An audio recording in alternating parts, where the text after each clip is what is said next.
Hey everyone, if you are watching this right now, there is a very good chance that either you or someone you love depends on Social Security to pay the bills every single month.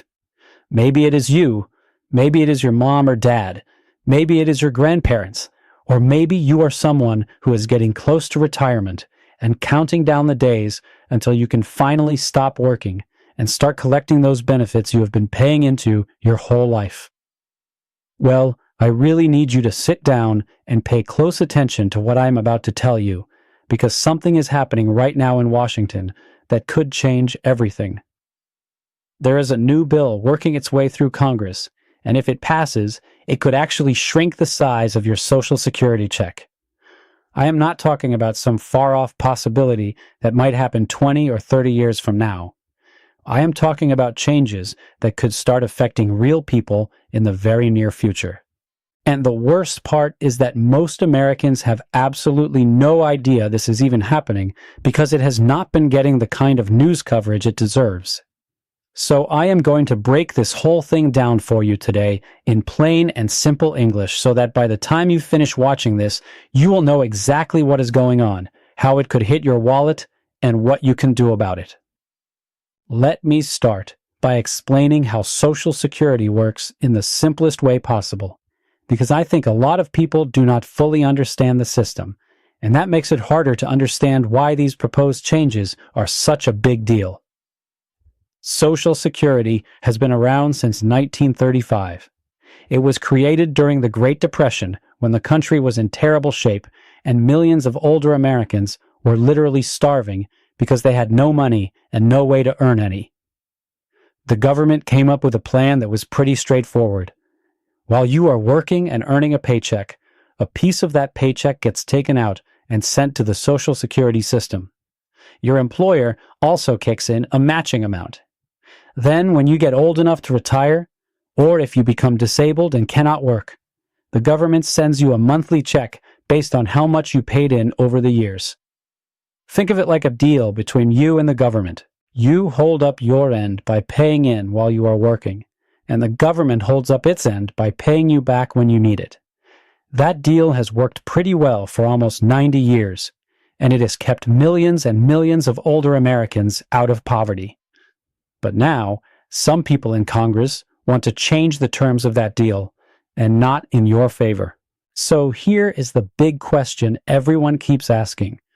Why is Social Security in trouble in the first place? The answer comes down to some pretty simple math that anyone can understand. When Social Security first got started, the system had a ton of workers paying into it, and not that many retirees taking money out. Back in the 1950s, there were roughly 16 working people paying into the system for every single retiree collecting benefits. That is a really healthy ratio. Plenty of money was coming in to cover everyone who needed a check. But things have changed a lot since then. Today, that ratio has dropped all the way down to about 3 workers for every 1 retiree. And it is still going down. The biggest reason for this is the baby boomer generation. Baby boomers are the huge group of people who were born between 1946 and 1964. And there are about 73 million of them. Right now, roughly 10,000 baby boomers are turning 65 every single day and starting to collect their Social Security benefits. That is an enormous wave of new retirees flooding into the system, and there simply are not enough younger workers paying in to keep up with all the money going out. On top of that, people are living a whole lot longer than they used to.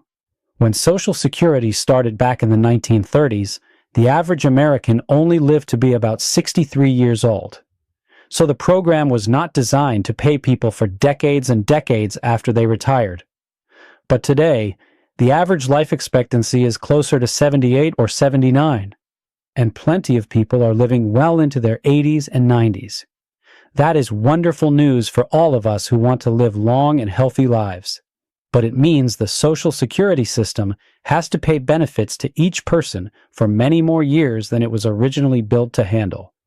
When you combine all of these factors together, more retirees collecting benefits, fewer workers paying in, and everyone living longer, you end up with a system that is slowly running out of money.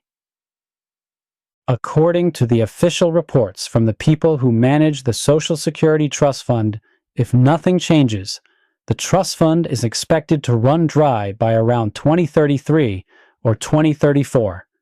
Now, I want to be really clear about what that means and what it does not mean. It does not mean that Social Security would completely vanish and nobody would get anything. Even after the trust fund is empty, money would still be coming into the system from workers who are paying their payroll taxes. But here is the really bad news. That incoming money would only be enough to cover about 77 to 80% of the benefits that people are owed. So, imagine you are getting a Social Security check for $1,500 a month right now. If the trust fund runs out and nothing is done, your check could drop to somewhere around $1,150 to $1,200 a month. That is a loss of $300 to $350 every single month. For a lot of seniors who are already barely scraping by, that kind of cut could be absolutely catastrophic. Now, this brings us to the new bill and the proposals that are currently being discussed in Congress.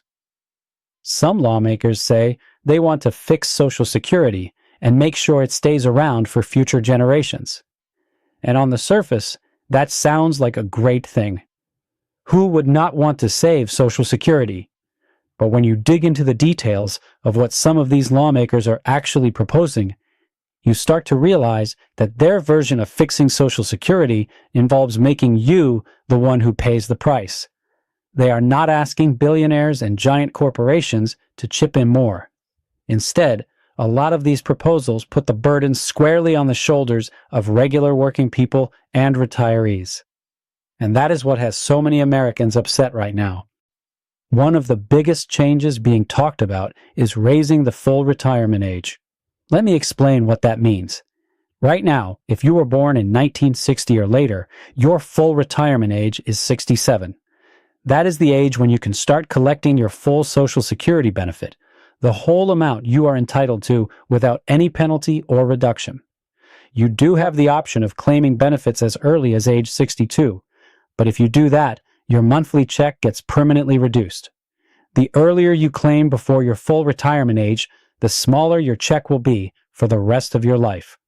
So here's what some lawmakers want to do. They want to push that full retirement age up from 67 to 69 or even 70. Think about what that really means for regular people. It means you would have to work 2 or 3 more years before you can collect your full benefit.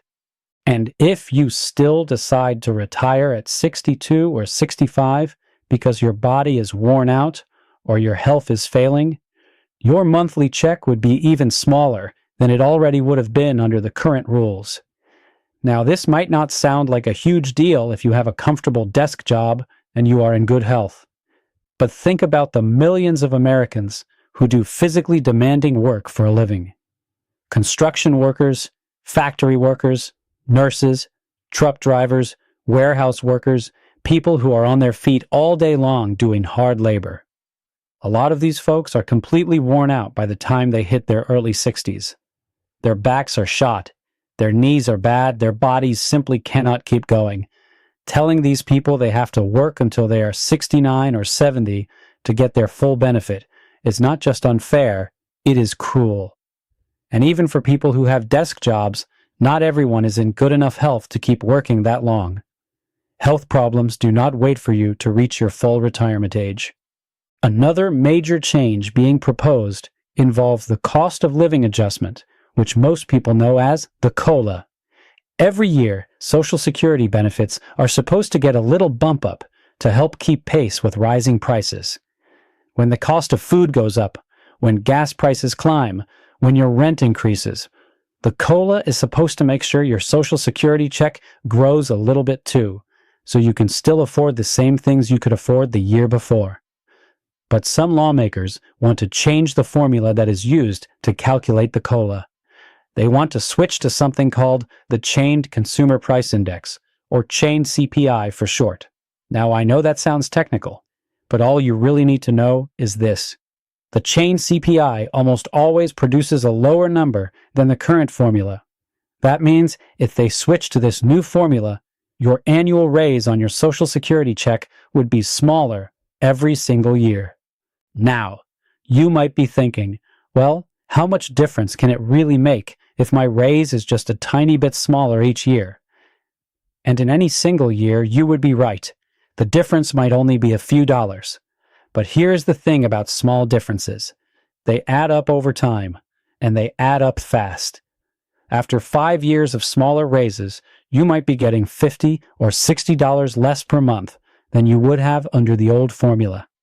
After 10 years, that gap could grow to $100 or $150 a month.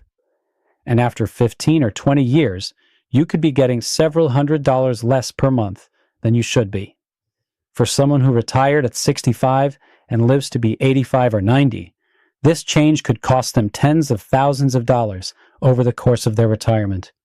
And the people who get hurt the worst are the oldest retirees, the ones who have been collecting benefits the longest, and who are often the most vulnerable and the most dependent on every single dollar of their Social Security check. There is also talk about something called means testing, and this one is sneaky because it sounds reasonable at first, but could end up hurting a lot more people than you might expect. Means testing basically means that the government would look at how much money you have and how much income you are earning in retirement. And if you have too much, they would reduce your Social Security benefits or take them away entirely. The argument goes something like this. Why should a millionaire who does not need Social Security get the same check as a retired factory worker who has nothing else? And sure, on the surface, that sounds like it makes sense. But the problem is where you draw the line. What counts as having too much money? If you are responsible and saved up $400,000 or $500,000 in your retirement account over your whole career, does that make you wealthy? Because in a lot of places in this country, that amount of savings will barely get you through 15 or 20 years of retirement. But under a means testing system, that savings could be used as a reason to cut your Social Security check, even though you spent your whole life paying into the system just like everyone else. There are also proposals to change the actual formula that determines how big your Social Security benefit is in the first place. Your monthly benefit is calculated based on your highest 35 years of earnings. The Social Security Administration looks at how much you earned during your 35 best earning years, adjusts those numbers for wage growth, and then plugs them into a formula to figure out your benefit. Some lawmakers want to stretch that calculation from 35 years to 38 or even 40 years. Now, why does that matter? Well, think about your own work history. Most people have some years where they earned a lot and some years where they did not earn much at all. Maybe you took time off to raise your kids. Maybe you went back to school. Maybe you were unemployed for a while or worked part-time. If the government only looks at your best 35 years, those lower earning years might get left out of the calculation. But if they expand it to 38 or 40 years, some of those lower earning years, or even years where you earned zero, get pulled into the average, and that drags your whole benefit amount down. Now, I want to make sure I am being fair here and not just telling one side of the story, because there are also lawmakers in Congress who are fighting hard to protect Social Security and even make it better. Some members of Congress have put forward bills that would save Social Security not by cutting benefits, but by bringing more money into the system. One of the most popular ideas is to raise or eliminate the cap on taxable earnings. Right now, there is a limit on how much of your income is subject to Social Security taxes. In 2024, that limit is $168,600. So if you earned $168,600 or less, every dollar of your income gets taxed for Social Security. But if you earn $1 million a year, you stop paying Social Security taxes after the first $168,600. That means a school teacher earning $55,000 a year pays Social Security taxes on every single penny of their income. but a CEO making $5 million a year only pays on a tiny fraction of theirs. A lot of people think that is incredibly unfair, and they want to change it so that everyone pays Social Security taxes on all of their income, no matter how much they make.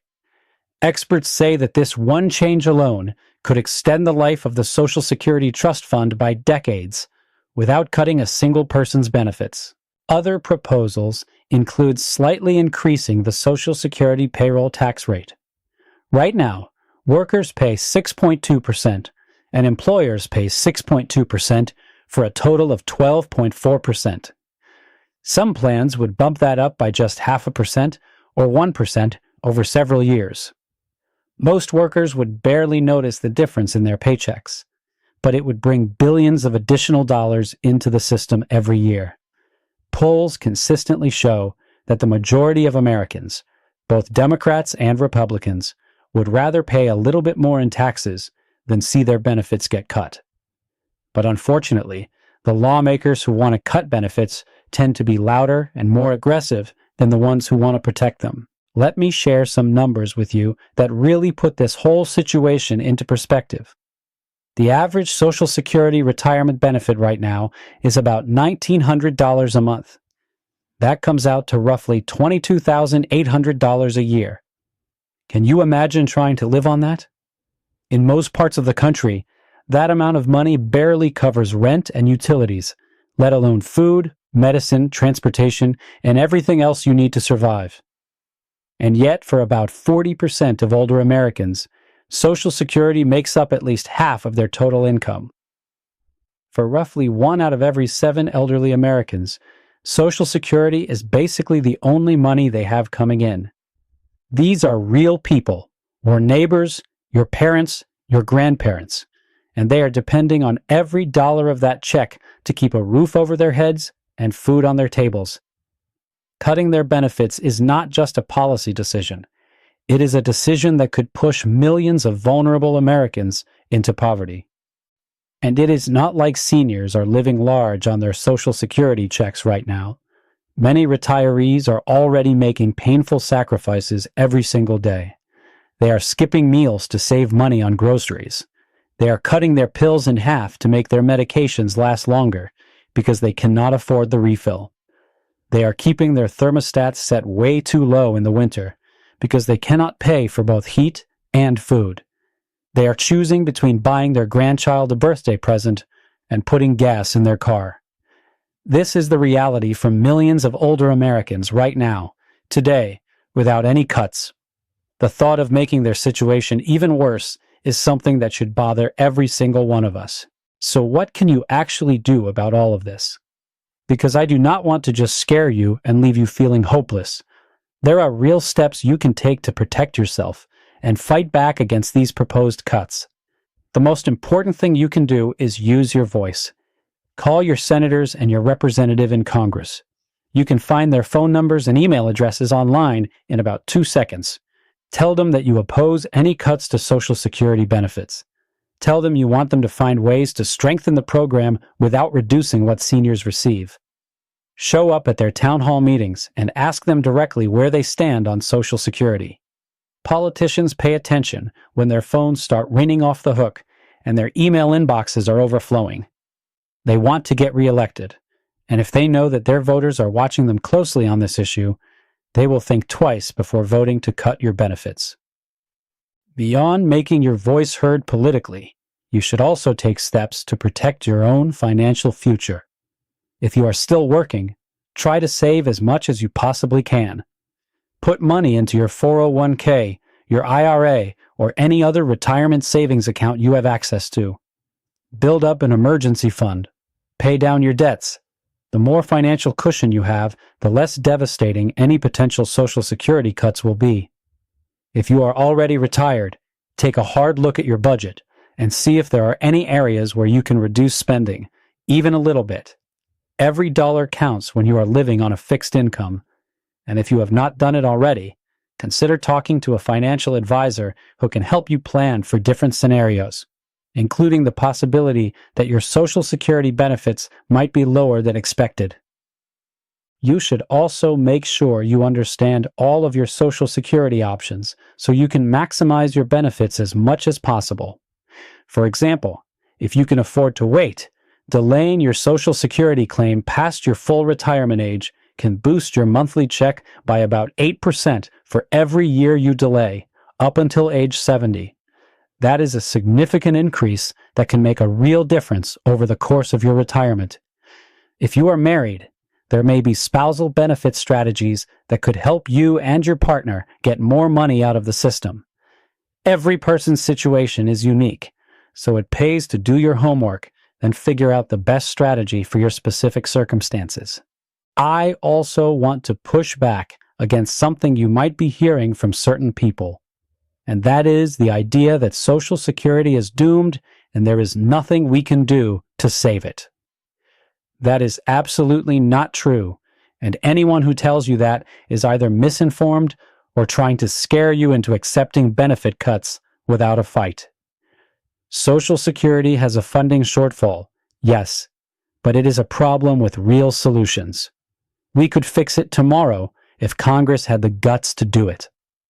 Raising the payroll tax cap so that wealthy Americans pay their fair share, adjusting the tax rate by a small amount, and making other targeted changes could keep Social Security strong and healthy for the next 75 years and beyond. The money is there.